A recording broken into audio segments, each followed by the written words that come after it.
Now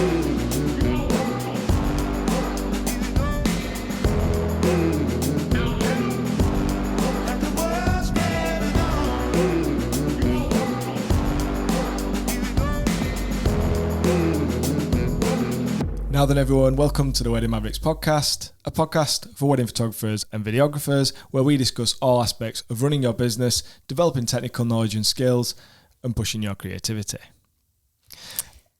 Lindsay's back today. Yay!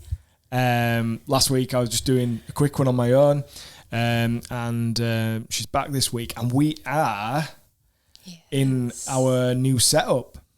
I thought I'd just mention that. I don't think everything's completely aligned and in the middle because the way that we've got it set up, we'll probably show you one day. If you're watching on YouTube, you'll see that we're in our office / we won't call it a studio because it's not really big enough for shooting in, but obviously we're shooting this, so I guess it is. But yeah, we've moved some stuff around and we've got a little bit transfer logo on the wall, and we've just tried to get it set up a little bit more so that we can leave things in place and for creating, really, just cracking on. And it's a nice comfortable kind of workspace, but then we can easily sort of switch it and do this. So it's good. Yes, so it's nice to be back. I missed doing it last week. I know. Yeah. I know, I missed it too. I don't think it's the same just talking by myself. Oh. I need the bouncing off of each other. The bouncing off and the bounce. So, what have we been up to then? So, kind of last sort of few weeks in terms of work, first of all. There was a live stream that we did just last week. The funeral one. Yeah. Then week before that, 50th birthday party. Yeah, in Harrogate, which was good fun. So like these are sort of we've had a couple of weddings. I've got a wedding Saturday.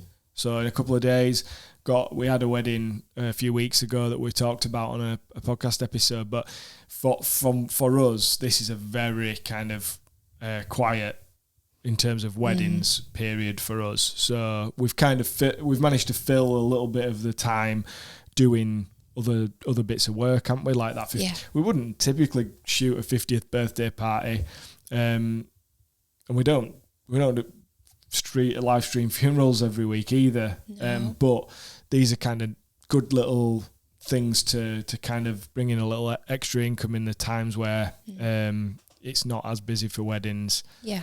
And they're not a lot of work. Yeah.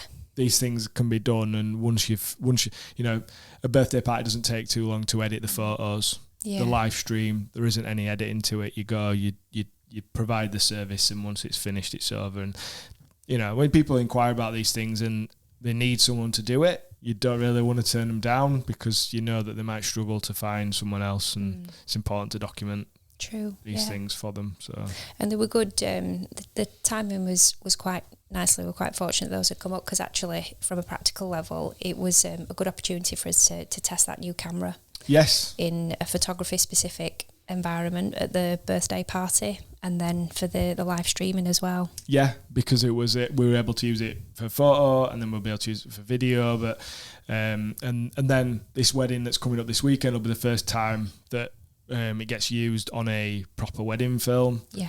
So I'm looking forward to doing that and sort of seeing. I mean, it's going to work the same as the other two cameras that we use all the time, but it's good just to have the opportunity to do that while we're not yet in this crazy bit of the wedding season where it's getting used 2 or 3 times a week to film or photograph weddings, and we need it to work and we need to know that all the settings are perfect. That's the thing, and I think that you remember you pointing out as well that the timings on the new camera. Yeah, because I forgot to set the timing, and so then the photos were all out of sync when we got them back. So that's stuff like that. It's really good to kind of things that you might not think of, even though I should have thought of that, I didn't. So yeah, it's good not to have shot a load of weddings and all the footage be out of sync with each other. Yeah, True stuff. Other stuff, we've been working on the rebrand with Divine Studios. Yes. Super exciting, the stuff that's coming out of that. So it's brilliant just seeing the different things that are sent through. Yeah. And we've been sort of taking some photos of each other, which is a bit cringy. It is cringe. And we're going to be shooting some other content over the next couple of weeks. But basically, we're creating content and we're writing copy for the website. Yeah. So that's been taking up some of us time. Yeah. And preparing for the season ahead. Trying to tidy this shithole of an office up. Trying to make it look nice and feel nice to work in. True story. I wonder as well if how many people are uncomfortable behind the camera. Uncomfortable in front of the camera. Yeah. But they're good at telling other people just to get on with it. Yeah, because they go, oh gosh, there's nothing worse. That's your comfort zone, being behind the camera, operating the camera. But then when it comes to you being in front of it, awful. But yeah, otherwise, those two little ladies in our house keeping us busy with various different things. We're obviously doing a bit of work in the house at the moment, but then perpetual work on the house. Yeah, never ending. But their social calendar is definitely more exciting than ours. Parties. Oh my word! After school activities. Goodness me! Amy's currently got, in the last week and a half, Amy's come home with 4 party invitations for over the next month or 6 weeks. So yeah, party season, well and truly amongst us. Crikey. Non-stop. That's it. Okay, so we hope you as well in the last sort of weeks and days. We hope everybody out there that's listening or watching us, we hope that you're all well.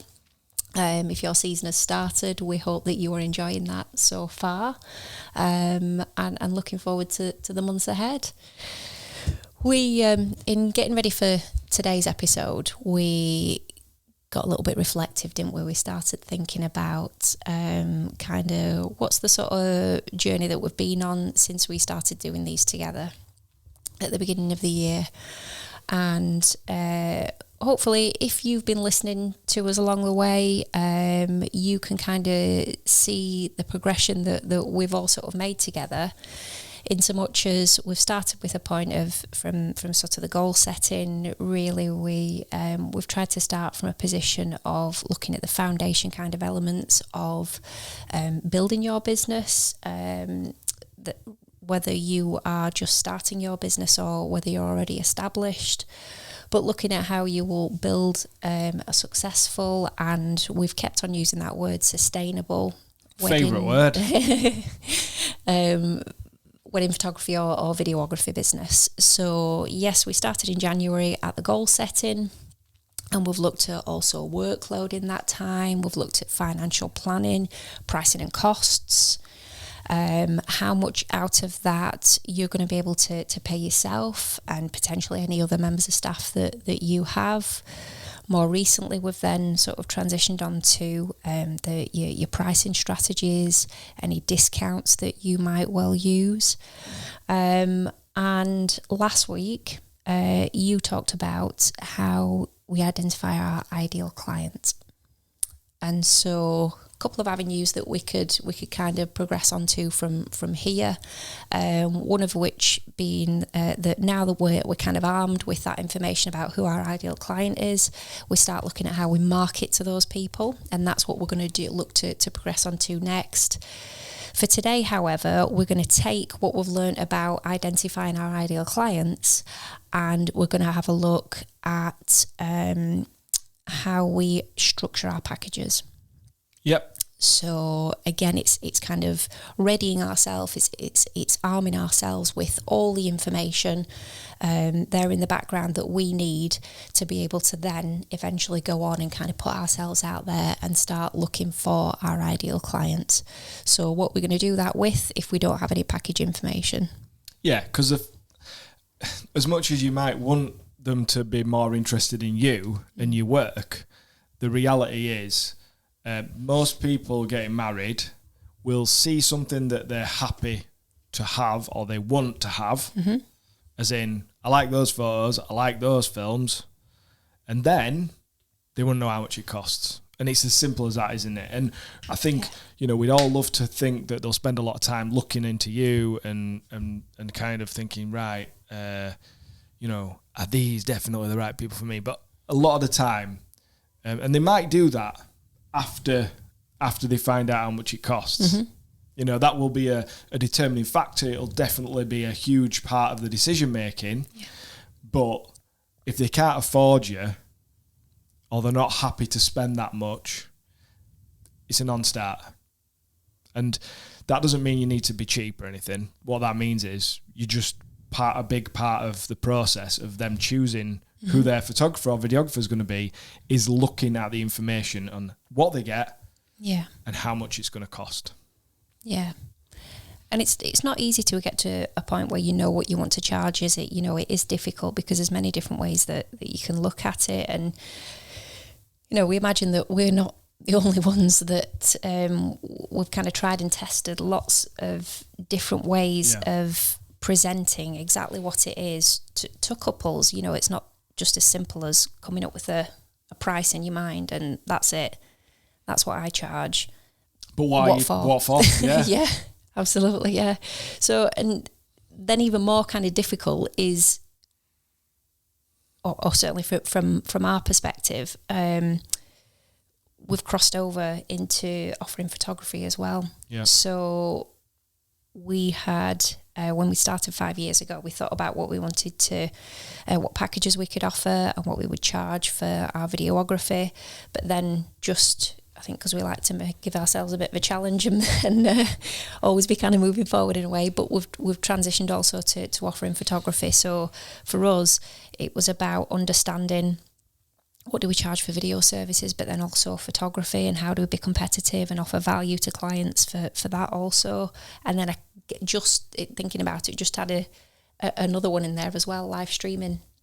Yeah, that's a newer thing, which is definitely through the pandemic become much more pertinent. Yeah. I mean, I never even thought of offering live streaming until the pandemic happened. I'd bought some equipment in order to live stream, do a multicam live stream, but it was more for doing stuff like this. It was more, right. I was thinking of it more from, well, like there'll be an opportunity to do more educational stuff at some point. So if I invest in this equipment, that becomes an option because at that point, that was when YouTube was just starting to do the live streaming stuff, and other social media platforms like Facebook were just starting to do live streaming. So they were the things that the algorithms were choosing to promote. So I was like, well, if we're going to do any kind of social media content or educational stuff, then we're going to need a live streaming setup. And that's why I bought it. Pandemic then happened. We ended up using the live streaming equipment to actually make a bit of money through the pandemic, because people couldn't have their weddings or their funerals with guests there. And so they needed someone to, and businesses as well, they couldn't have conferences and things like that. So then live streaming becomes a market, and it seems to have remained a market, certainly from our perspective. And I suppose, so it'd be nice, actually, it'd be interesting to kind of find out from listeners, did you find yourselves starting at a point where you were just focusing on the one kind of discipline, film or photography, and whether it's because of the pandemic, whether it's because of other factors, have you found yourself transitioning into offering additional services as well? What has that meant for you when it's come to thinking about pricing and how you packages. Kind of structure that, to make that available for people? And of course, in considering that, what you need to do, as in what you like doing versus what couples want. Yep. You're trying to kind of reach out to your target market, so your ideal client. You're thinking about we've talked about USP before, you're thinking about that. And you sort of considering those things to be able to figure out and infuse all of that into your branding at the same time, and the way that you kind of showcase this to people. Yeah. So talk to us about what sort of options we might sort of typically see or people might think about then in structuring the packages, Jules? Well, the reason I can kind of talk about this in more of we are going to talk about our experience of it, but also I can talk about it in a more broad terms, as in what I see people offering in different parts of the world, in different disciplines, whether it's just photography or videography or offering both services, is because I have over the years done quite a lot of research. So I did quite a bit of research before we even started the business. Yeah. And saw what other people were offering. And I've also done like research and listened to lots of podcasts myself and other educational materials where, to sort of see what the options other people come up with or what they're offering.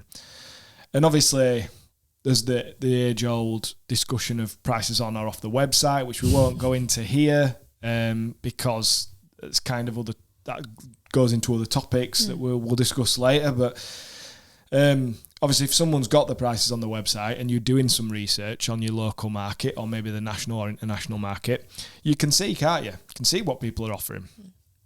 And I'd encourage you to do that. If you can look at what other people are offering, it's good. It's a good starting point, especially if you're starting out and you don't really know what you should be offering.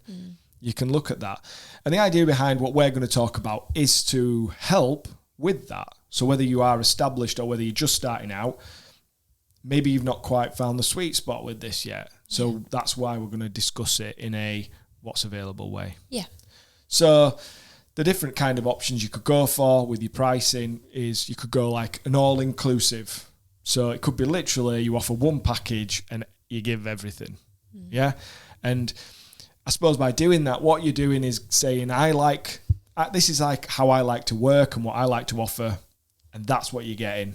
And there are some, I'm not going to go through all the pros and cons of each one, but what I'll say is that the upside of that I can see is if you just say, I want to offer this, that's all I offer, and this is how much money I need to make per job. Yeah. It's a very simple equation.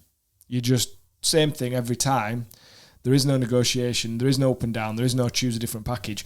And then you can basically say, well, if I want to do 30 weddings a year at this price, I'll meet my target, and everyone gets the same. I don't have to think about what I'm offering or what delivering for this job. No. I just do the same thing every time. Yep, your workflow's the same. Yep, because you're doing that. It will be the same processes every time. Yeah.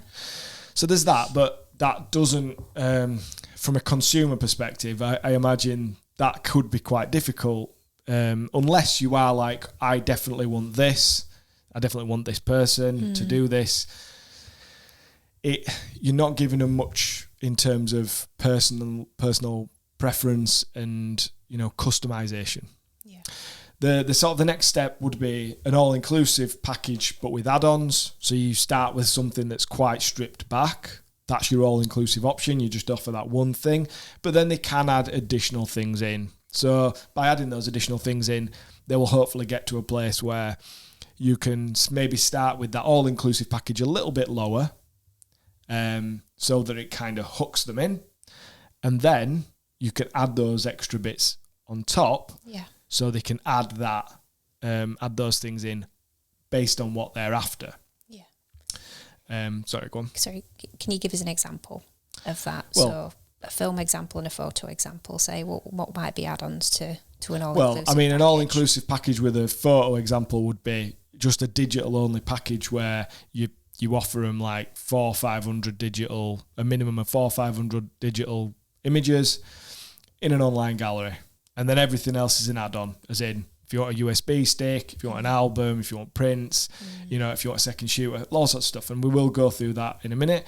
And a film example might be you just offer them a creative film that is this many minutes and everything else is an add-on. Yeah. And that's good because, like I said, you can start a bit lower and then you can add stuff on. The downside of that is that if you have a target of how much you want to make and then everyone just books the lowest all-inclusive package, and they don't add anything on, you really are then probably not going to meet your financial target that you're after.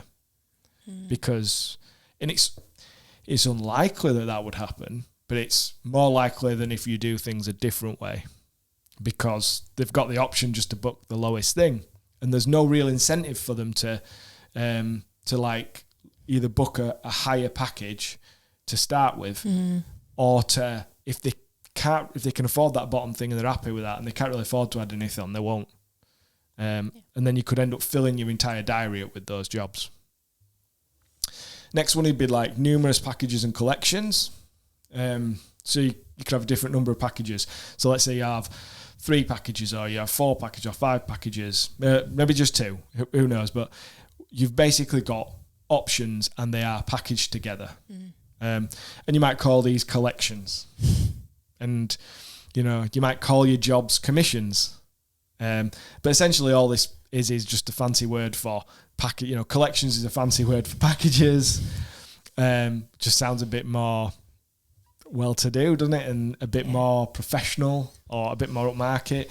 And then your commissions is basically, I would say commissions is more like the fancy word for an a la carte or a bespoke pricing, which I'll explain in a second. So let's say you've got your packages or your collections. However many you've got, you're going to group things together. And the idea is that every time you go up the package or the collection, you are increasing what you are going to receive, and the price also increases. And if you do this correctly, what you end up with, most people going for the middle package out of 3, for instance, because the first one looks like it's too cheap and not a good, you're not getting enough. And the top one looks expensive, which helps to make you feel expensive. Then they go for the middle of the road one, which has actually got what they want and need, and they feel like they've got a good deal because they've not paid the highest amount, and they're not they're not being cheap. Yeah. And you will have tactically done that, priced that and done that, knowing that covers your costs. That's a comfortable. Yeah, covers your costs, makes you some profit. So like maybe your bottom package covers your costs. Okay. That's the least amount you want to earn per job. Your middle one is healthy. If everyone chose your middle one, you'd have a successful business. And if the odd person chooses the highest package, then you know that you're going to do really well out of that. And you don't mind doing the extra work that will be involved in whatever it is that you're offering on top for that package. And what I'd say is, just this is a side point, but if people are picking that top package all the time, the top package probably doesn't cost enough. Like it needs to really be kind of a bit of a stretch, so it makes the middle package look very attractive. It makes it look like, wow, these guys are expensive, but I'm getting a decent deal with this middle package. And hopefully very few people will ever choose the lowest package. Yeah. And if that lowest package tempts them in, hopefully they end up spending on the middle package, because when they actually work out what they're getting and how much they're paying and how much extra it is compared to the smallest package, the lowest package, they think, it's worth it. And we'll stretch up to that next package. Yeah. And then, just briefly, you've got a la carte, which would be just kind of a little bit like in a restaurant, whereas a package, it'd be a steak dinner where you get the fries and the veg and the sauce included. An a la carte would be you order your steak and you order your sides separate, and you pay for everything separately, and they make it, bespoke for you. And then the other final option would be more of a bespoke pricing for each individual couple, which would be more like having a conversation about, I've got X amount to spend on a meal and I want something amazing. So this is going to be more for really, really high-end customers, I would say. I don't think this works with the mass market, because it requires a conversation where you're starting by not saying this is what's available. You're almost saying anything is possible. And I'm not going to tell you what it costs until you tell me what you want. And then I'll go away and I'll put this special amount of stuff together for you, and I'll tell you what it costs. And I just don't think, you probably don't have the time to do that with every single client if you're in the kind of mass market, and you won't find many people happy with doing it that way. They want to see what the price is, basically. They want to see what they're going to have to pay. Yeah. So, what can you put in your packages or your collections or your a la carte list? I think you need to have like that for the mass markets. If you're going to have like your packages or your collections, you need something solid as a base for that. So you need to kind of think about what that is. And then you might have add-ons as well. So each package or collection might have something in it or several items in it that are grouped together. And then you also leave room for them to add extra things on. And those things might be that are not going to appeal or be relevant to every single person. But there might be something that you want to offer because the occasional person might want them. So you're going to have to think about number and hours of days, numbers of hours or days, I meant. So you might get multi-day weddings. Yeah. But certainly any wedding's going to, you're going to have to think about how many hours you're going to do. Yeah. Are you going to offer a half day? Are you only going to offer full days? What is your full day? Yeah. Some people's full days I've seen is 8 hours. I can't tell you a full day wedding that we could do in 8 hours. No. Every full day wedding is 10 to 12 at least. 12. Yeah. But I do see that I have seen packages where people put 8 hours as their, let's say they've got the 3 packages, they might say 8, 10 and 12 hours. And that'll be the 3 things in the packages. And I get that because not many, once you explain it to couples and once they actually work out what 8 hours is, you're not actually probably having prep to party in that. No. Because you wouldn't get both prep and the end of the day in. No, that's true. So yeah, working out what they need. There's not every client's going to have multi-day weddings, so maybe that's something that you don't put in your normal packages, but you do that as a, that's a different setup. That is more of an a la carte type or bespoke pricing situation, because unless you're actually dealing with those types of clients all the time, that's a rare occurrence, or 1 in 20, 1 in 30, maybe less. Going to be for like us. That. Yeah, it's a specialism in its own right. I think that, isn't it? Doing the multi-day ones. And it's usually going to be either a destination wedding or it's going to be like a particular culture where things span over multiple days. Yeah. The next thing is, what films or what photos are you going to be delivering? And essentially that could be, how are you delivering them, as in, what's the medium that you're delivering your photos. An old school photography process would be to you just get an album.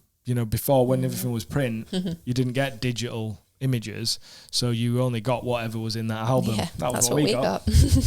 And so you paid for the album package. You weren't paying. Now obviously we do digital, so most people are selling a set of digitals to people, and the album's an add-on, or the album's an extra bit on the packages. But knowing what you're going to deliver with that, and then it's same with the films. It's basically the lengths and the style of the edit.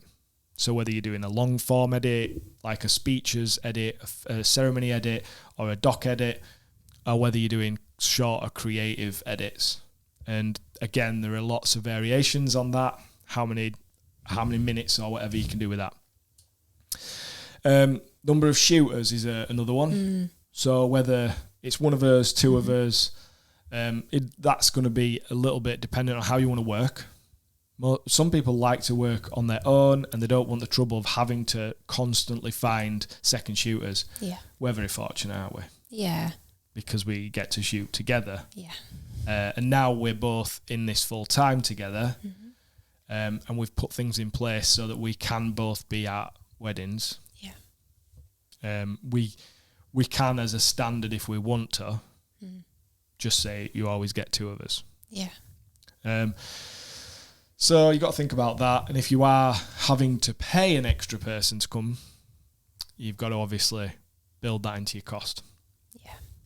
There's specialisms like aerial footage. Not everybody's going to be qualified or confident to fly a drone. or even own a drone. So maybe that becomes an add-on. Yeah. Maybe it isn't, but... Yeah, and it's not just for film, that, is it? Because we see photographers along the way, don't we? When we're just doing a film at a wedding, we will see photographers where perhaps they're thinking about the environment that they're in. Maybe there's not a lot of outdoor space, so in terms of giving a different dynamic on that group shot outside, we've seen photographers before even get the drone up, get that aerial shot. Yep. You need to think about travel. You know, is this included? Is it not? What kind of travel's included? Is this going to be something that you build into your collection or your package, or is this something that's going to be an add-on? And obviously, if you depends where you're traveling. You could be in a part of the world where you have to travel hours to get to any wedding, or you know, it's a big deal. Yeah. In the UK, we would drive to most areas where we would work within the day. Some we stay over for if it gets past a certain time, and then there are the occasions where you're going to need to be further afield or maybe fly abroad or whatever. So you got to decide. I mean, if you're setting yourself out as a destination wedding filmmaker in the UK, for instance, that basically means you're going to be doing your weddings in Europe or maybe America and Asia. And so you are basically probably going to have a standard thing that you charge, like a collection or at least standard amounts that you charge for your accommodation and flights based on what you think it will cost. If you don't do that very often, if you don't do destination weddings very often, you're probably going to do that as more of a bespoke thing when you get that inquiry. Yeah.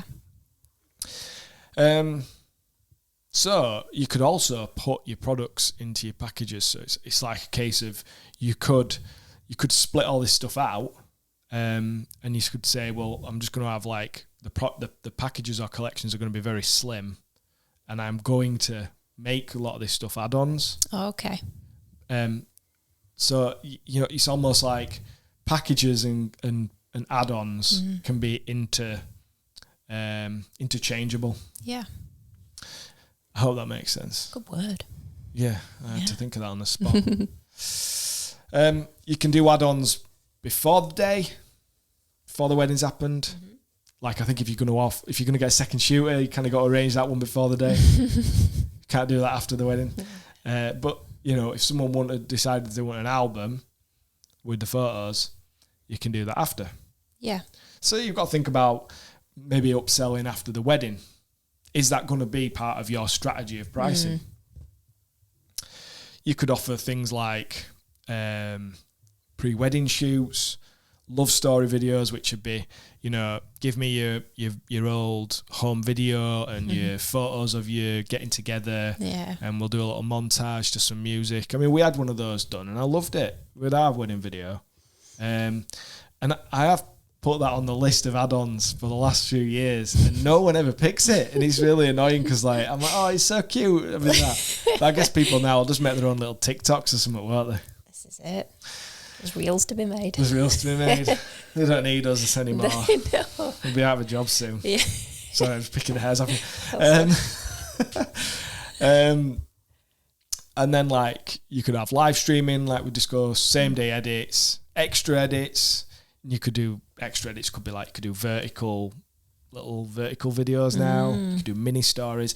You could actually come up with all sorts of ingenious things to add on to packages and stuff. So yeah, there's lots of ways you can go with it.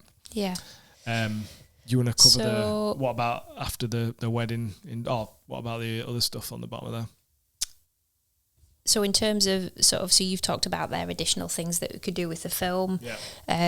If you're a photographer, if you're looking at the photography side of things, you could look at what products may you be able to kind of introduce to them. So albums we talked about, prints, USBs, presentation boxes is often a nice or a viewing box. You know, those are things that we've seen, that we've tried and tested ourselves, which I know you're going to talk about in a moment when we go into what our sorts of experiences are. So really, I think it's about considering what are all the possible options that I could offer to my client. What am I comfortable with?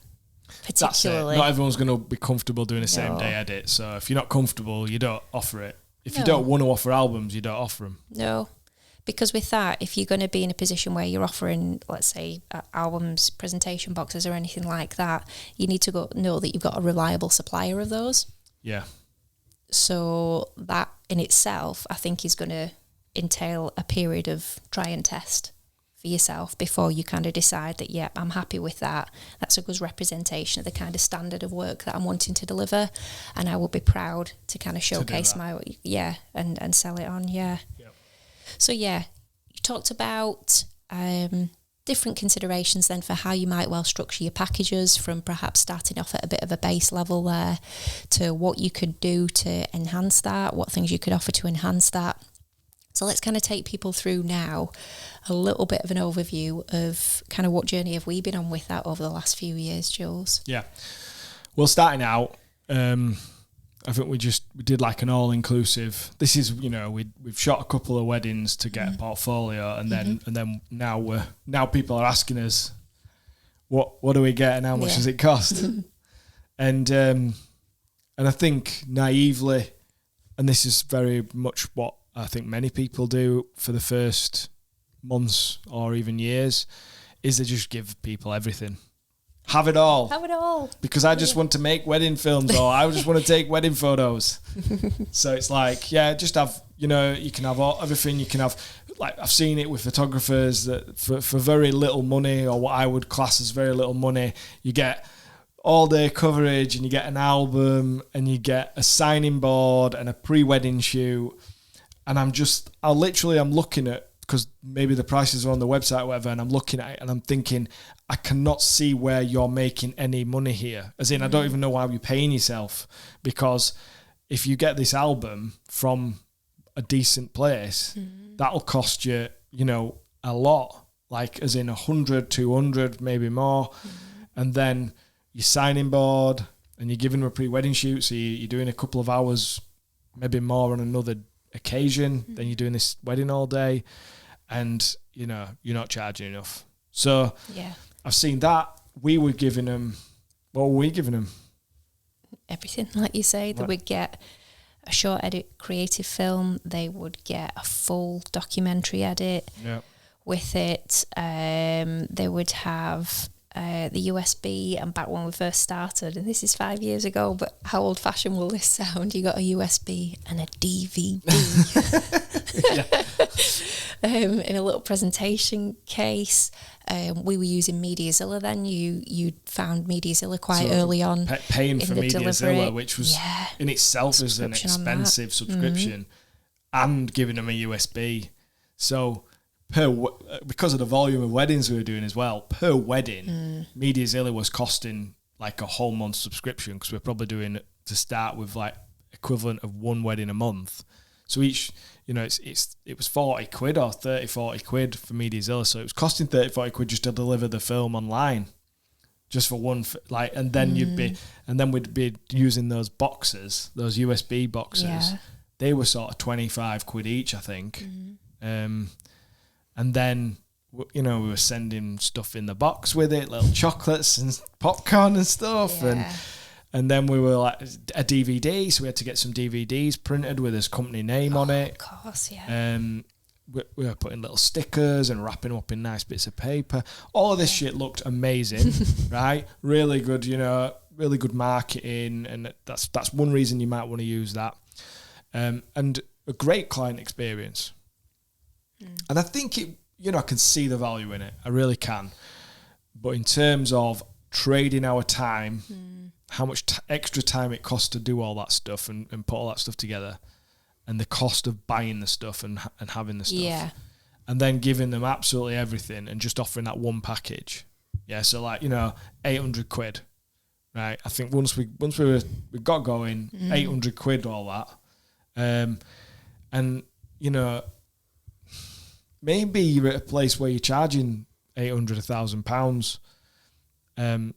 But the problem is with that, if you look at that as it's costing me 100 to 150 quid before I've even shot anything to do that wedding, just based on the stuff that I'm giving them, then you're down to 650 from 800, right?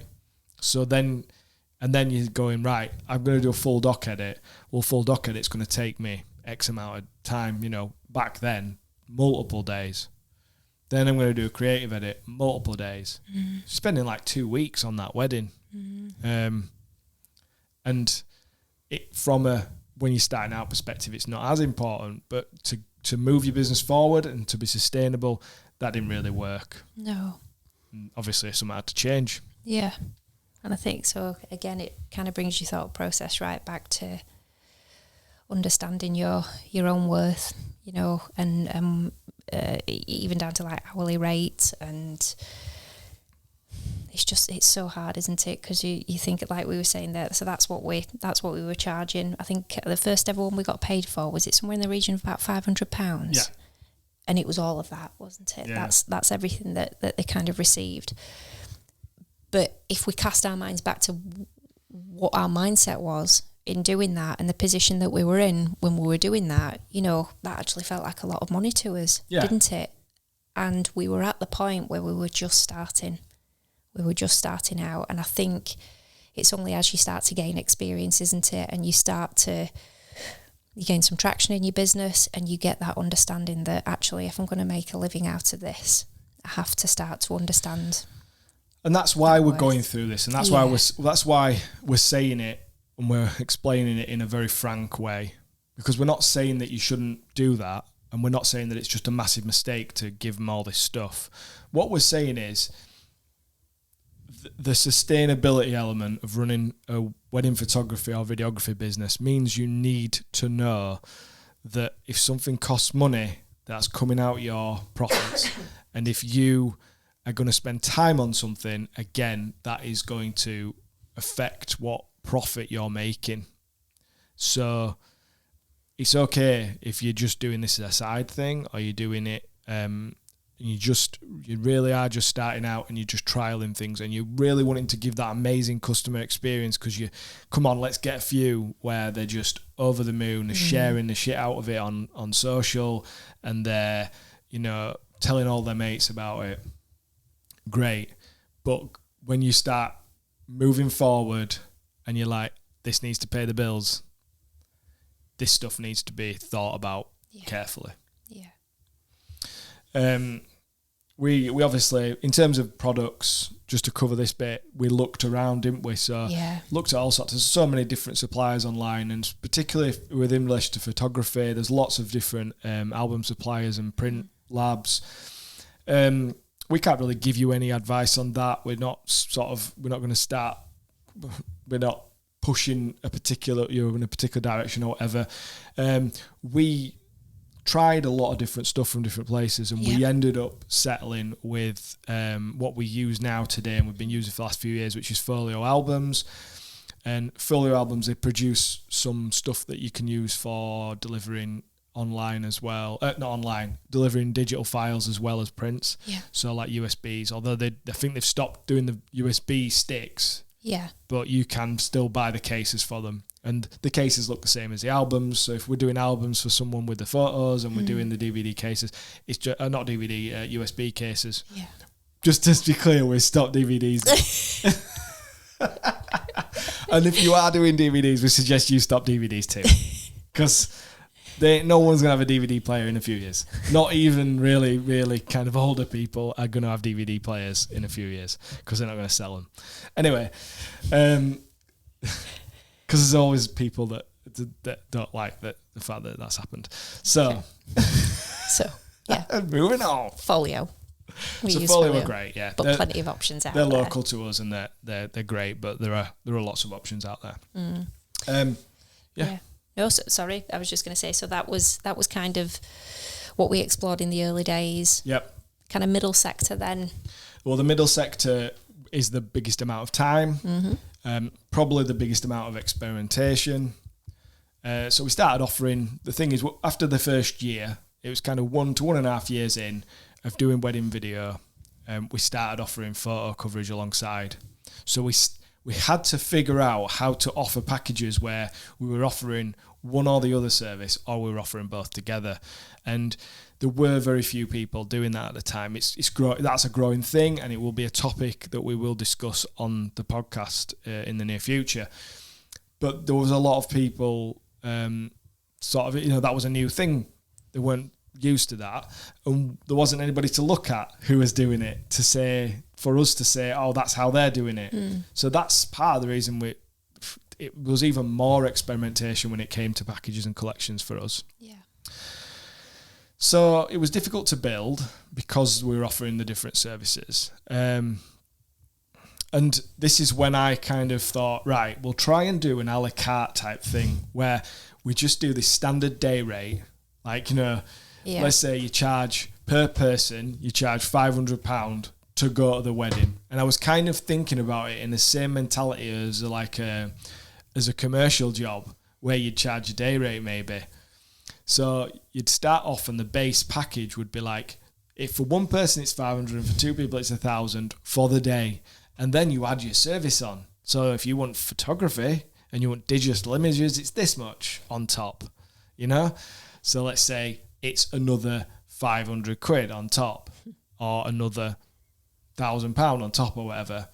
And then if you want a highlight film, it's this much on top. And then if you want a doc edit, it's this much. And if you want an album, it's this much. And I thought this was a great idea. I really did. I was like, it took me ages, put all this stuff together. Gosh, yeah. I've tweaked it and tweaked it and tweaked it. It just, no one got it. No. No one got it at all, did they? No. It was so hard to sell to people. It was so confusing. There was so many, the inquiries kind of, you know, the inquiries didn't go down, but the people booking went down. The number of conversions went down, and the number of emails saying, I don't get it. I don't understand. What if I choose this? Does that mean I've got this, or do I have to choose it? Yeah. And so very quickly, within the space of a few weeks, I thought, no, we can't carry on like this. So I went back to the kind of collections and packages. So kind of needed to I tried hybrid stuff as well, where I'd do like a base package for photo, base package for video, base package for photo and video, and then add-ons. And that did have some kind of success, but I think what we found as well is people didn't add on as much as you'd expect. And some people even wanted to take out stuff from the packages. Yeah.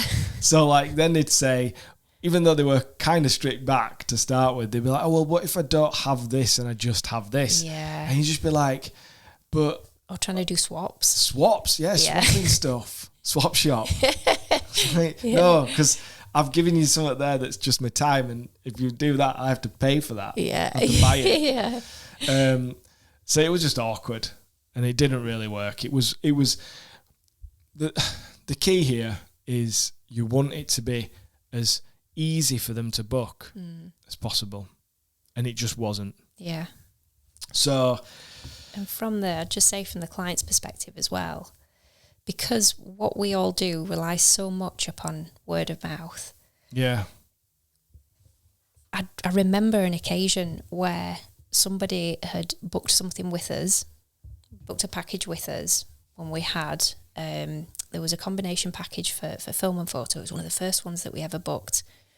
And then down the line a little bit, a relative of theirs inquired about having the same thing. But by that time, we'd gone to the a la carte kind of menu. And then that person would say, but wait a minute, so-and-so is having this. Yeah. And they've got all this thrown in. And what you're telling me now is that I've got to pick all these separate bits.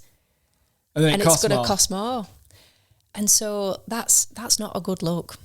Inconsistency like that. Yeah. You know, we do hope that people understand and appreciate that as time moves on, as the years move on. So, you know, thinking of kind of people that at the minute are inquiring about weddings that are 2 or 3 years away, they have to understand that we're kind of thinking about the business side of things as well. And if their mate paid X amount 2 years ago and then 4 or 5 years down the line, it's costing a fair bit more. Yeah. That's fair enough. But managing people's expectations is one thing, and trying to get them to kind of understand that naturally there would be kind of an increment in prices sort of year after year, but then as well, just doing something like that where you're shown to be inconsistent in what you're sort of offering. It just looks like you're trying to scam them or something, doesn't it? And you're not. You've just changed the way that you've packaged stuff. So that's another consideration. So I mean, we tried different stuff, and we kind of settled on, with the video, we settled on doing sort of a ceremony and speeches, first dance, and then a creative film. And then we changed the packages. So like there was like 1, 2 and 3 packages, or 1 and 2 packages. And the differential was the length of the creative film, which you might call a highlight film. We call it a story film. And that's partly because of the business name and the way we approach it. But that's essentially what is a creative highlight film. Yeah. So then things were an add-on, like a doc edit and things like that. Number of shooters also differentiate in that. So like one package you'd have 1, and then another package you'd have 2. Yeah. And that we found that was fine for quite some time, and that was kind of the way to go. That thought of like have 3 packages. But obviously then we've got photo as well. So we did the same thing with photo, and we'd have a photo package, which was just digitals, and we'd have an album. This is pretty much what most people are doing. It's just that because we were offering photo and video, ours was a little bit more complex, and then we had the combined photo and video package. So it took some getting used to, and I think we kind of got cool with it after a while, didn't we? Yeah. And I suppose after that, we started, or in the more recent times, what we've done is gone, what do we really want to give people? What do people want? As in, we've now got plenty of experience and data of people booking stuff and asking for stuff, or not wanting stuff, like, saying, oh, can we remove that? I don't really care about that. So we kind of know what people are after, and we know what our unique selling point is.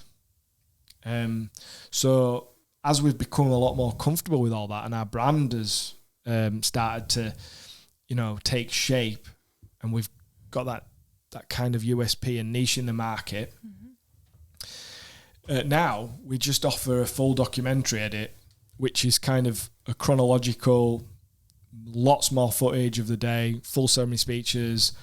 If other things happen, we give those in like quite a lot of detail or in full.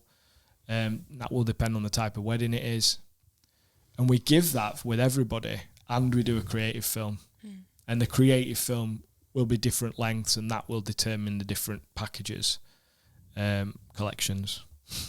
Posh word. But essentially, that's it. It's we do differentiate it on that creative film, but we want to give everybody the doc edit. We'll go into that in another episode, because that is something else that we want to talk about. Yeah. But that's where we've kind of got to. And with the photos, what do we do with the photos? Well, I think so not because you've just said about the doc edit there, but I think in terms of the number of photographs that we've given to people, we've kind of increased what we give people at the end of that as well, because I think you could put it down to what's happened in more recent years, or you could put it down to the kind of the style that we shoot our photographs with, which is a very natural thing. Some people might call it reportage style, some people might call it documentary style, but it's just that things are shot in a very kind of natural way. So less focus on the group shots and portraits, and more focus on the guests at the wedding enjoying themselves, enjoying the day, and that kind of seems to naturally lend itself to a lot more photographs being available. Yeah, we're shooting moments of the day. Yeah, not all of them are perfect, but we kind of have a bit of a warts and all approach, don't we? Yeah. So we're not being too selective. Obviously, stuff that's not in focus and it was an accident, it wasn't an intentional out of focus. Yeah. We're not going to deliver stuff that makes us look like crap photographers, but we are delivering things that maybe some people wouldn't deliver. So we're delivering, as many as it takes. We don't go, we're only delivering 500 or we're only delivering 700. If there's over 1,000 photos that's worth delivering, we'll deliver them. Because, and I think that's borne out because we know the people that are asking us to do the photography as well are coming to us not because they want 500 or 700 editorial images of perfection. They want real images of people in the moment. Yeah. Because with each image, there's a story behind it. Exactly. And that's why they're asking us to do that particular aspect of the wedding as well. So yeah, from a photography perspective, we're giving those additional images also to people. So I think we've basically got what we've basically got is we've got 3 packages on each, haven't we? Yeah. So we've got 3 packages for photo, That's 3 right. packages for video, and 3 packages for photo and video, and that's what we find has worked. And that can be a bit confusing because if we're giving people 9 bloody packages to choose from, that can be a bit overwhelming. Most of the time, people are indicating upon inquiring that they're looking for just videography, just photography, or both, and therefore we're just sending them 3 packages and some add-ons. Yeah. So that's the thing from the inquiry form. You've set it up whereby people can be specific as to whether they're looking for film, photo, or a combination of both. So then that will kind of dictate the package information that they'll receive from there. Yeah. Yeah. Okay.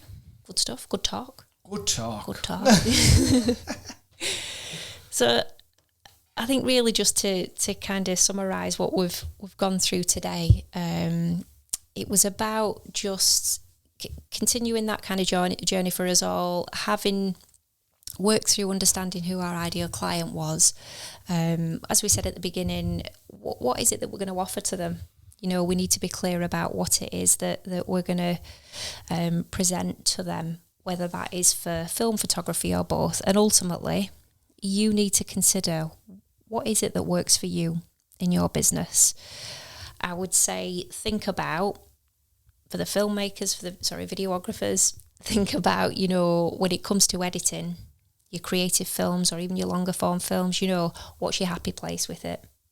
What feels good to you when you're in the zone of making those films for people? Please consider what you've tried and tested over the years in terms of the number of hours that you're prepared to work for. What's your standard day? What's your working hours in a wedding? Is it 8, 10, 12? Is it more? Do you not put a limit on it? Okay. Think about the pre-wedding shoots. How sort of comfortable are you with those? How do they work for you in terms of your available time, particularly when you're getting into peak season and you've got all your edits stacking up? Can you still be affording with your time to kind of fit those in? Is it something that's cost effective for you? Are you purely just thinking this is great value for the client? This is such a good warm up for the wedding day? Because as we know that there are so many benefits to doing that pre-wedding shoot. Delivery times even, you know, are you being so specific in what you're saying? Do you factor that into your packages? Are you saying delivery within X amount of weeks or months? Yep. And then your add-ons. Jules has talked a lot about add-ons there. Think about all of those aspects before, during, after when it comes to structuring your package. And, you know, it's your business. You are offering these things, so you make an informed assessment of what's going to work. Okay, always think about what's going to just enhance that experience for your clients, what's going to make you really proud to present your work in. You know, if we are talking products and USB cases, albums, things like that, you know, what things do you want to see it in for your clients? And then, of course, just think about those additional costs when it comes to what else you're going to include in your packages, or as a standard, how far out there are you chucking everything in like we did in the beginning? Here's a kitchen sink. Yeah. So ultimately, what you're wanting to feel like is that you're wanting to provide value for the client. They want to receive value. They want to have an enjoyable experience for them. And you want to have an enjoyable experience. You've got to be cool about what it is that you're creating. Yeah. So don't offer something that you don't feel cool about doing. And you got to do it in a way that enables you to sustain your business and your reputation for the long term. And you've got to enjoy those benefits of being self-employed. because if you're not doing this right, if you don't feel good to you, and you're not making, a decent living from it because of mistakes you've made when putting this stuff together, when putting these prices and packages together, that's an issue. Yeah. What we've found is, even though we've raised our prices, what we've done is we've raised our prices over the years. We've got to a point where we're happy. And what we found is that the simplest options work the best. So even when you come out of like a lower market into sort of more the higher end of the middle mass market, that's probably where we're sort of sat around there. People don't want it to be confusing. No. They just want to be able to see it clear, and they want to know what they're getting and how much it's going to cost, and make the process simple and straightforward and efficient for them. Their time is important. They don't want them to be like bamboozled like I did to them when I was trying to do my a la carte specials board. So that's that. Yeah. Hopefully it's been helpful. Hope so. Yeah. That's everything for this week's episode. We're looking forward in the next few weeks to talking to you about bringing the focus onto marketing your business, getting your products, service, your packages in front of people, and the different ways in which we can do that. So we do hope that today's episode has been useful for you, that you've some useful things that you can take away from that. As always, we love to hearing from you, so any comments that you have in relation to what we've talked about today, we really enjoy hearing from you when you're sharing your experiences with us. Equally, any kind of questions about anything that we've talked about today, please reach out to us at Wedding Mavericks on our socials on Instagram and Facebook, please. Did you forget then? Did you forget what it was? I forgot what it was called. I forgot where we were. You can visit the website, weddingmavericks.com.